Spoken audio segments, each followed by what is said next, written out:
কথা বলতে পারছেন? হ্যাঁ,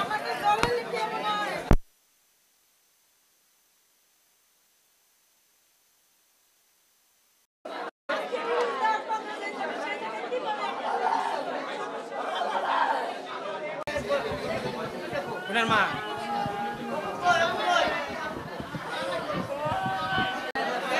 আমি বলি মামা মামা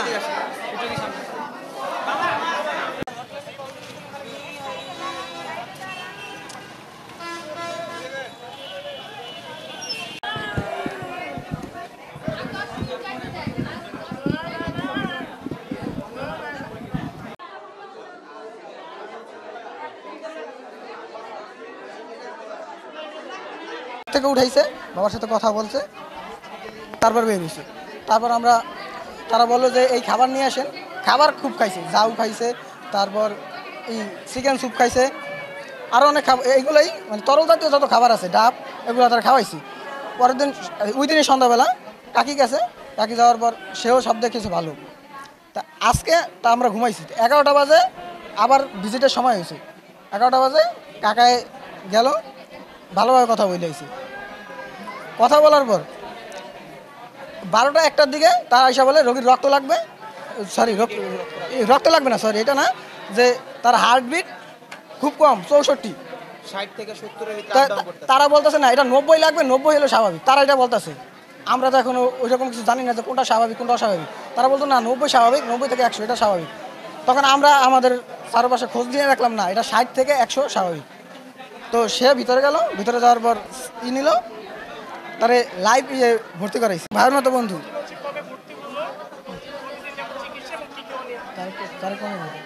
কয়দিন যাবত ভর্তি হয়েছে? অভিজিৎ আমার বন্ধু। তো ওর জ্বর আসছে 12 তারিখে। তো জ্বর আসার পর ওরা আমি হসপিটালে নিয়েছি। হসপিটালে নেওয়ার পর সাধারণ নাপা খাওয়াইছে। সাধারণ নাপা খাওয়ার পর এই জায়গায় এসে পড়ছি, উর্জিন এই জায়গায় এসে পড়ছি। আসার পর আমি তার ডক্টরের ডেঙ্গু টেস্ট দিয়েছে, জরুরি বিভাগের থেকে ডেঙ্গু টেস্ট করছি। ডেঙ্গু টেস্ট করার পর রিপোর্ট তো আর ওই দিন আসে না, পরের দিন আসে। তো ওই দিন যেই দিন ডেঙ্গু টেস্ট করছি, তারপর বাসায় নিয়ে গেছি, কল্যাণপুর থাকি আমরা। তো কল্যাণপুর নিয়ে ওই দিন রাত্রে 2টা বাজে ওর অবস্থা খুবই খারাপ ছিল। তারপর তখন আমি ইবনে সিনায় গেছি, ইবনে সিনায় জরুরি বিভাগে ডক্টর ছিল। তখন ডক্টর দেখাইলাম, তখন ডক্টরও একটা ইমিডিয়েট চিকিৎসা দিছে। তারপরও কোনোভাবে ভালো ছিল, ভালো তারপর বাসায় আসছি। বাসায় আসার পর 10টা বাজে রিপোর্ট পাইছি। ওই দিন 10টা বাজে রিপোর্ট পাইছি। রিপোর্ট পাওয়ার পর আমরা এই ইবনে সিনা ডক্টরের কাছে গেছি। ইবনে সিনা আমার বাসার সাথে কল্যাণপুর। তো ইবনে সিনার কাছে গেছি, ডক্টরের কাছে গেলাম, এমবিবিএস ডক্টর। সে বললো যে না, এই যে ডেঙ্গু এটাতে হাসপাতাল ভর্তি করার প্রয়োজন নেই। তার প্লাটিলেট ছিল 1,50,000, যেটা মানুষের সবসময় স্বাভাবিক। তো 1,50,000 এই কারণে আমরা ওই করি নেই। তো তারপরেও ওর অবস্থা খারাপের কারণে ওর পরের দিন সকালে ওরে এই হসপিটালে নিয়ে আসি। এই হসপিটালে নিয়ে এসে ভর্তি করি, আমরা জেনারেল বেডে ভর্তি করি। জেনারেল বেডে ভর্তি করার পর ওকে স্যালাইন দিল, যার ট্রিটমেন্ট দেওয়ার দিল, কিছু টেস্ট দিছে, ইউরিন টেস্ট দিল, রক্তের গ্রুপিং টেস্ট দিল, তারপর সিবিসি টেস্ট দিছে, ইলেকট্রোলাইট এই টেস্টটা দিছে। এগুলো আমরা করলাম। করার পর পরের দিন রিপোর্ট আসবে। কিন্তু 12টা বাজে, ওই দিন রাত্রে 12টা বাজে, যেদিন জেনারেল বেডে ভর্তি হয়েছে ওই দিন রাত্রে 12টা বাজে আমি আর আমার বন্ধু ওরে এই জায়গায় খুব ভালোভাবে দেখে গেছি। তো আমরা ভালোভাবে দেখে আমরা একটু এই পাশেই বাসা আছে, ওই জায়গায় ঘুমাইতে গেছি। 1টা বাজে আন্টি ফোন দিছে, ভাইয়ের মতো বন্ধু।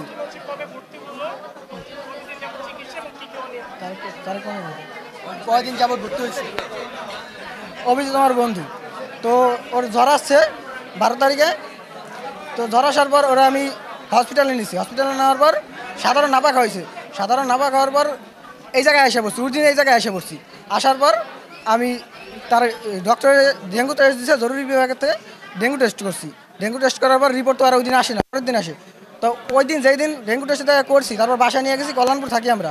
তো কল্যাণপুর নিয়ে ওই দিন রাত্রে 2টা বাজে ওর অবস্থা খুবই খারাপ ছিল। তখন আমি ইবনে সিনায় গেছি, ইবনে সিনায় জরুরি বিভাগে ডক্টর ছিল।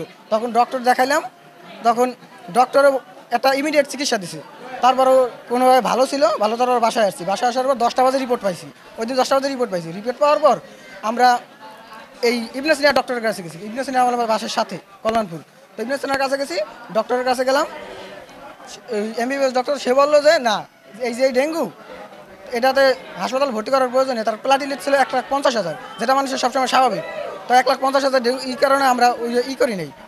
তো তারপরেও ওর অবস্থা খারাপের কারণে ওর পরের দিন সকালে ওরে এই হসপিটালে নিয়ে আসি। এই হসপিটালে নিয়ে এসে ভর্তি করি। আমরা জেনারেল বেডে ভর্তি করি। জেনারেল বেডে ভর্তি করার পর ওকে স্যালাইন দিল, যার ট্রিটমেন্ট দেওয়ার দিল, কিছু টেস্ট দিছে, ইউরিন টেস্ট দিল, রক্তের গ্রুপিং টেস্ট দিল, তারপর সিবিসি টেস্ট দিছে, ইলেকট্রোলাইট এই টেস্টটা দিছে। এগুলো আমরা করলাম। করার পর পরের দিন রিপোর্ট আসবে, কিন্তু 12টা বাজে, ওই দিন রাত্রে 12টা বাজে, যেদিন জেনারেল বেডে ভর্তি হয়েছে ওই দিন রাত্রে 12টা বাজে আমি আর আমার বন্ধু ওরে এই জায়গায় খুব ভালোভাবে দেখে গেছি। তো আমরা ভালোভাবে দেখে আমরা একটু এই পাশেই বাসা আছে, ওই জায়গায় ঘুমাইতে গেছি। 1টা বাজে আন্টি ফোন দিছে, হার্ট কতটুকু আছে বা কি আছে কিচ্ছু শো করে নেই, ওনারা ট্রিটমেন্ট করতেছে ওনাদের মতো। মানে হার্টবিট 60 আছে, তো 60 তো স্বাভাবিক, একবার তো সেন্সলেস হয়ে যায় না, ওর যে লাইফ সাপোর্ট দেওয়া লাগবে, এখন ওনারা লাইফ সাপোর্ট দিয়ে দিচ্ছে। এইখানে কোনো একটা প্রবলেম হয়েছে, ওনাদের কোনো একটা গাফলতির কারণে আজকে এই অবস্থা। আমাদের প্রতিষ্ঠান কর্তৃপক্ষ কে বা কারা এগুলো আমরা জানিও না, কেউ শুধু আমাদের সাথে না, অন্যান্য পেশেন্টদের একই অভিযোগ, কোনো কথা বলে না। অনেক সব রোগীদের একই অভিযোগ ওনাদের নামে। যদি লাইফ সাপোর্টে থাকে তাহলে হ্যাঁ গার্জিয়ানকে পক্ষে জানাই তো দরকার আছে, হ্যাঁ গার্জিয়ানকে পক্ষেও জানাই নাই। হ্যাঁ দেখেন এটা স্বয়ং সুস্থভাবে তদন্ত করে আমরা বিচার করেন। আমি সাজেস্ট করছিলাম যেহেতু তারা এই ঘটনা ঘটাইছে, তারা হচ্ছে করে বের করে রিলিজ করে দিয়ে দিই, তারা সেটাও করতেছে না। না আমরা বলছি সিনিয়র ডাক্তার আসুক কথা বলি, তাও করতেছে না। এখন এই যে 4টা ঘন্টা যাবত একটা রোগী ডেড, আরো কয়েক কে মারা গেছে আমরা জানিও না, ভিতরে কাউকে ঢুকতে দিতেছে না। কিছুক্ষণ আগে পুলিশ নিয়ে আসা হয়েছে 3-4 জন, তো তারা এসে আবার চলে গেল। তো ওনারা বলছেন এখনো আরো কয়েকজন নিয়ে আসবে, তাদের আনা হইতেছে কোনো খবর। যে সময় পুলিশ আনার পর আমরা বলছি যে না আমাদের লোক একজন সাথে থাকবে। তারা ওই এই জায়গায় যে গেটম্যান অথবা দায়িত্বে আছে তারা আমাদেরকে আরো ঢুকতে দেবে না, শুধু পুলিশ নিয়ে চলে যায়। ওনারা আমাদের কিছু জানাই নাই, ওরা আমাদের সাথে কথাই বলে না, গেট আটকে দিছে পুলিশ। রাখতে পারবো না, মানে এ ভালো চিকিৎসা দিতে পারবো না, এ আমাদের রোগীর তো রাইখা লাভ নাই যে আমি পাঠাচ্ছি না, আপনি পাঠায় দেন, শিফট করে দেন, ঠিক আছে। আমার সকালবেলা নিছে, আমি হচ্ছে ওর মামা, উনার যে আমি সকালবেলা নিছে যে মানে এখানে